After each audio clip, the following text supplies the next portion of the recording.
ถนนเล็กๆสายนี้จะพาเราไปสัมผัสธรรมชาติสายน้ำภูเขา อัตลักษณ์ของผู้คนเรียนรู้วิถีพึ่งพิงธรรมชาติเปิดประสบการณ์กับอาหารที่ถือเป็นเสน่ห์ทางวัฒนธรรมเชื่อมโยงผู้คนสร้างสภาวะสมดุล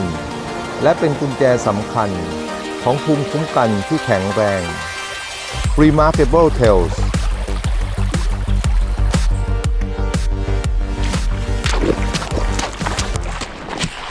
เห็นอะไรแบบนี้แล้วก็อดไม่ได้ที่จะแวะอาจจะต้องมีเลทนิดหน่อยเพราะว่าข้างทางก่อนจะถึงจุดมั่นหมายมันเย้ายวนยังกว่าขี่มอเตอร์ไซค์ผ่านไปได้แบบไม่จอดชมชีวิตหลายมิติของเราโดยเฉพาะเกิดในสังคมชนบทแล้วไปใช้ชีวิตในเมืองใหญ่วันนี้ก็ได้บทเรียนและข้อพิสูจน์อย่างหนึ่งว่าชีวิตที่เรียบง่ายแบบอิงแอบอยู่กับธรรมชาติของคนนอกเมืองคือชีวิตที่เราโหยหา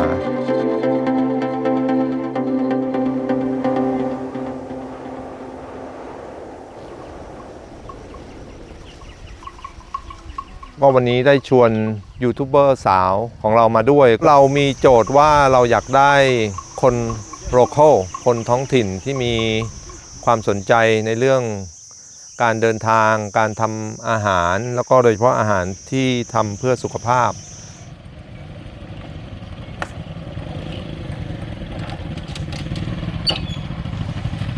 วันนี้เรานัดช่อง Remarkable Tale ไว้นะคะจะไปเที่ยวดอยกันคิดว่าจะทำวอล์กช่องของปอยด้วยก็คือช่องเจ้าสาวหอยทากนะคะช่องของปอยมันจะเป็นช่องที่ทำเกี่ยวกับอาหารอาจจะสอดแทรกความรู้สรรพคุณทางยาของวัตถุดิบที่เรานำมาทำอาหารแล้วก็สอดแทรกเกี่ยวกับเรื่องวัฒนธรรมไปด้วยโอ้ยกว่าจะหาเจอเห็นรถจอดอยู่ตรงนู้นควายมันมองหน้าเรามาตั้งแต่นู่นแล้วมันยิ้มด้วยนะคะ ขอบคุณมากที่สละเวลาอันมีค่ามานะครับเพราะว่าอยากจะเห็นเส้นทางนี้มานานแล้วก็อาจจะให้ครูช่วยพาไปเส้นที่เราไม่เคยตรงนี้มันเป็นเส้นลำห้วยแม่คะนาดเป็นป่าต้นน้ำของอำเภอแม่ทาเห็นแล้วตื่นเต้นมากก็คือวิถีชุมชนที่เขายังพึ่งพิงกับแหล่งน้ำแม้จะเป็นแหล่งน้ำเล็กๆเขายังหาปลาหาตัวอะไรนะปอยอีเนียลค่ะพี่อีเนียลตัวอีเนียลแล้วก็หาปลาใช้เลี้ยงสัตว์ใช้ปลูกข้าวอะไรก็คือก็ยังเห็นภาพว่าวิถีชีวิตที่พึ่งพิงธรรมชาติจริงมันก็ซึมซับได้ในบนถนนเส้นนี้ครับ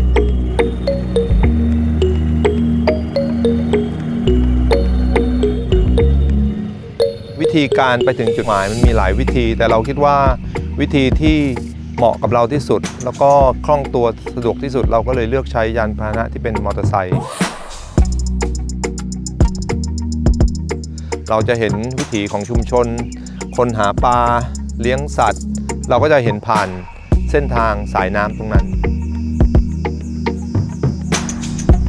หมู่บ้านผาด่างนะคะขึ้นมาถึงหมู่บ้านปงผางอยากจะชวนพี่หนวดเนี่ยดูธรรมชาติด้วยแล้วก็เก็บวัตถุดิบต่างๆที่มาจากธรรมชาติจริงๆค่ะนำมาทำอาหารอร่อยๆกินกันได้ไหมไม่ได้จอด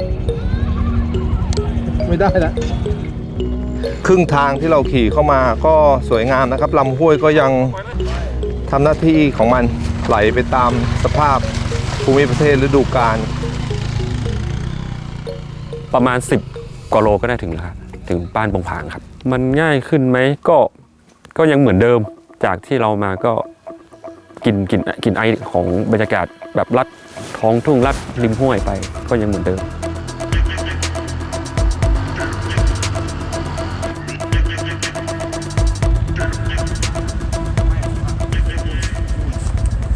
โอ้ยเร็ว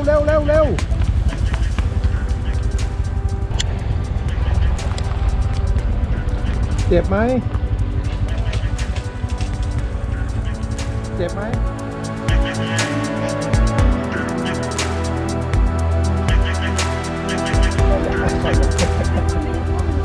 พลาดนิดหน่อยน้องลงผิดลายแล้วก็รถมันก็แผลไปตรงน้ำลึกเจ็บไหมครับเกิดอุบัติเหตุค่ะไม่เจ็บค่ะรู้สึกว่ามันเป็นรสชาติของชีวิตค่ะ แล้วก็ความเป็นห่วงนั้นก็เกิดขึ้นจริงๆคืออุบัติเหตุเล็กๆก็กระเด็นลงน้ำไปได้ เร่งหักหลุดไปเลย ก็เลยหลุดไปเลย มันลงมาแล้วปอยน่าจะ ใช่มันลงลาย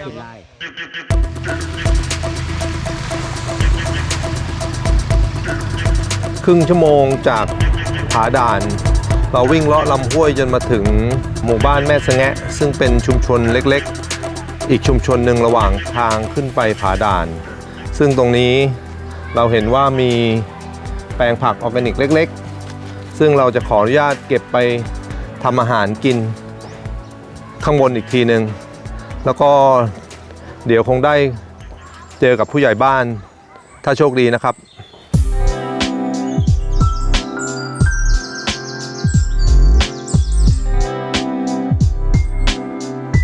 แปลงนี้ก็เอาของใครของมันในแต่ละคนของพี่น้องชาวบ้านเนี่ยนะก็มาช่วยกันปลูกช่วยกันกินช่วยกันทำเราไม่ได้ใส่สารเคมีก็มาแบ่งกันในก็บางทีก็ขายกันตามหมู่บ้านบ้างคนที่ไม่ได้ทำอาจจะมาซื้อเราบ้างอย่างเงี้ยครับแต่ก็เป็นแปลงที่ปลอดสารเราไม่ได้ใช้สารเคมีครับอร่อยกว่าคือไม่ต้องไปใส่แต่ไม่ใช่เฉพาะตรงนี้นะครับที่เราทำมีสวนมีที่นาของชาวบ้านที่อื่นที่ไม่ได้ทำที่นี่ก็มีเยอะในหมู่บ้านนะครับเพราะทุกคนก็จะทำเป็นลักษณะเดียวกันหมด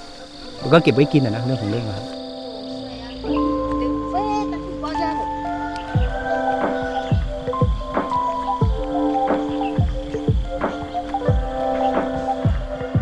ปอยได้ชิมด้วยนะคะ ผักสดๆอ่ะมันกรอบแล้วก็มันหวานมากๆเลย ทั้งที่ยังไม่ได้นำมาผ่านการปรุงหรือว่านำมาทำอะไรมันก็อร่อยแล้วอ่ะซึ่งมันทำให้ปอยคิดว่าของที่มันมาจากธรรมชาติจริงๆนี่มันดีอย่างนี้นี่เองเนาะ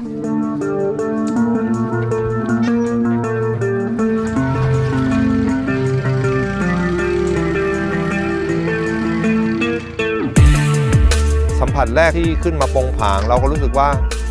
หมู่บ้านมันไม่ได้เป็นแบบที่เราคิดมันไม่ได้เป็นหมู่บ้านแบบมงแฝกกลายเป็นหมู่บ้านที่เรียบร้อยสวยงามแข็งแรงแล้วก็น้องปอยก็พาเราไปเจอกับไกด์กิตติมศักดิ์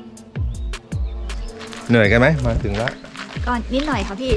ครูเป็นไงบ้างครับขอบคุณมากอุตส่าห์มาดันด้นมาจนถึงจนได้สวัสดีครับ พี่คะพี่น้ำค่ะเป็นผู้ช่วยผู้ใหญ่บ้านของบ้านปงผาง อ๋อยินดีที่รู้จักนะครับวันนี้ผมแล้วก็กวนครูเอ็มครูดิวก็วันนี้เราอยู่ที่บ้านปงผางชุมชนกะเหรี่ยงเล็กๆที่ซ่อนตัวอยู่ในหุบเขามากว่า100 ปีเท่าที่ฟังจากผู้ช่วยผู้ใหญ่บ้านนะครับก็คือเป็นเจเนอเรชันที่4ของผู้ช่วยผู้ใหญ่บ้านก็เป็นชุมชนป่าต้นน้ำห้วยแม่ขนาด มี80 กว่าครับ82 83ครับปีประกันยอมดครับอาชีพก็คือแยกให้ทำให้ปลูกข้าวห้องเป็นปลูกหลายอย่างเหมือนกันเป็นเหมือนเต้ามาแตนอย่างเงี้ยกันพริก คือเส้นทางเนี่ยขึ้นไปนี่แล้วก็เลี้ยวซ้ายแล้วตรงนี้เองนิดเดียวจากปงผางเราเข้ามาที่กิ่วคอควายเพื่อจะไปดูต้นตางผู้ช่วยผู้ใหญ่บ้านจะนำทางเราเข้าไปมันไม่มีทางรถนะครับก็ต้องเดินเท้าไปจะรกหน่อยเป็นไงประทับใจไหม โอ้ประทับใจมากเลยค่ะพี่ ระวังไม้จิ้มลูกตาคือนี่ ดอกตั้งนี่คือจะว่าไปแล้วก็เป็นแรไอเทมของจริงเลยนะคะ ใช่หายาก หายากมากเห็นแล้วค่ะ เนี่ยที่เราดันด้นมาก็คือต้นไม้เล็กๆต้นนี้แหละซึ่งมาก็ไม่มีดอกผู้ใหญ่บอกว่าเดี๋ยวไปด้านข้ามเขาไปอีก2 ลูกจะมีต้นที่มีดอกเนาะเดี๋ยวเราข้ามเขาไปอีก2 ลูกใช้เวลาอีกสักพักใหญ่ๆแล้วมัน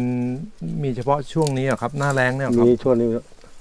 หน้าฝนมีไหม บ่มีดอกครับ อ๋อไม่มีดอก มันเป็นฤดู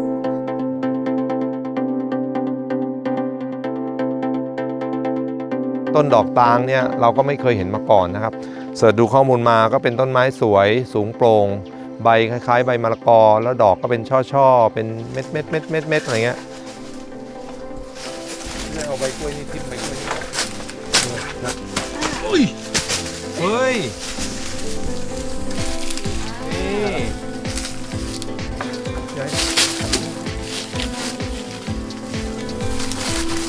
นี่ยอดอ่อนผม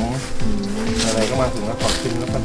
พี่จะชิมดิบๆเลยเหรอคะ ครับ คือเดี๋ยวถามเขาก่อนมันกินดิบได้ไหมคะเจ้าพ่อหลวง ได้กี่ลิตรแต่ได้ผมมันเนี่ย ของการนี่ก็กิน นี่ก็ อ๋อนี่ก็ขมเนี่ยเนาะ ครับ มันขมจริงพี่ ผมได้อยู่ ของผมปลาเริ่มแต่มันก็มีความเหม็นเขียวนิดๆด้วย มัน มัน ยังไม่สุกอะเนาะ อะไรคือส่วนที่เรากินมันจริงๆอ่ะ เนี่ย ดอก ตัวนี้ อันนี้ก็กินครับ โยนไปในหม้อพร้อมกันเนี่ยเหรอ ครับ อ๋อ ที่เดียวกันนะ อ๋อ แล้วคือของล่ามดีๆแล้วก็เดี๋ยวเอาไปแกะ ก้านนี้เขากินได้เนาะ กินได้ ผมกินดูดิคือไม่ลังเลครับเพราะว่าเรารู้ว่าทุกอย่างบนโลกมันกินได้ ถ้าเราอยากกินมันมีความแตกต่างระหว่างดอกใหญ่เนี่ยมีความขมนิดนึงแล้วก็ปล่อยหายไปเป็นความหวาน แต่ดอกเล็กเนี่ยขมเยอะแล้วก็กลายเป็นความหวาน แต่ก้านเนี่ยกรอบและหวานเหมือนก้านคะน้าเราก็คงคิดว่าอ๋อมันก็มีเสน่ห์ในตัวของมันที่จะนำไปทำเป็นเมนูอะไรได้ตุกี้จะแบ่งไปเหรอ ได้ของรักของหวงกินมา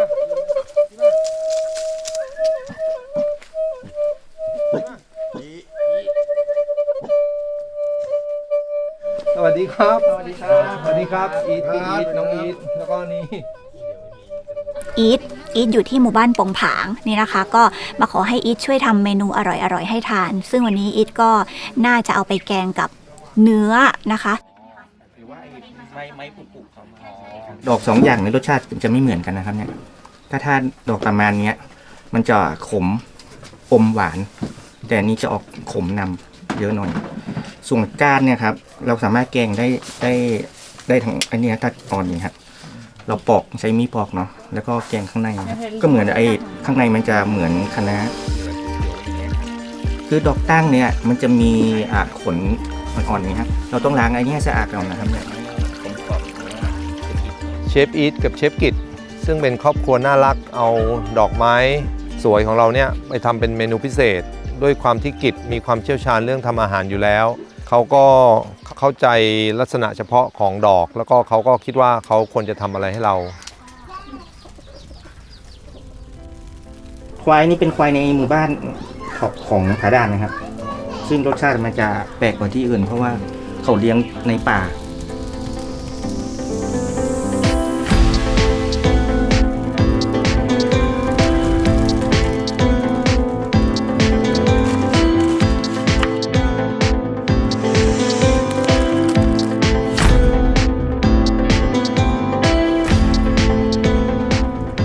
ดอกสวรรค์ของเราก็มาถึงเวลาสุดท้ายของเขาที่จะทำหน้าที่เป็นอาหารรสเด็ดของเรานะครับ ก็คือดอกตางอันนี้ก็จะลงไปสู่แกงเนื้อชั้นดีพร้อมลงนะครับผมจบหน้าที่ของดอกตางแต่เพียงเท่านี้ที่เหลือจะกลายเป็นแกงดอกตางรายละเอียดทุกวินาทีที่ไฟมันลุกท่วมกระทะกลิ่นที่มันโชยขึ้นมาเนี่ยกิจทำหน้าที่ของพ่อครัวได้อย่างละเมียดละไมเพราะว่าเขาพูดถึงขั้นตอนที่แบบใช้ความรู้สึกในการทำเราก็จะเห็นว่าความพิถีพิถันเหล่านี้มันนำมาซึ่งความเพอร์เฟกต์คือความสมบูรณ์ของรสชาติ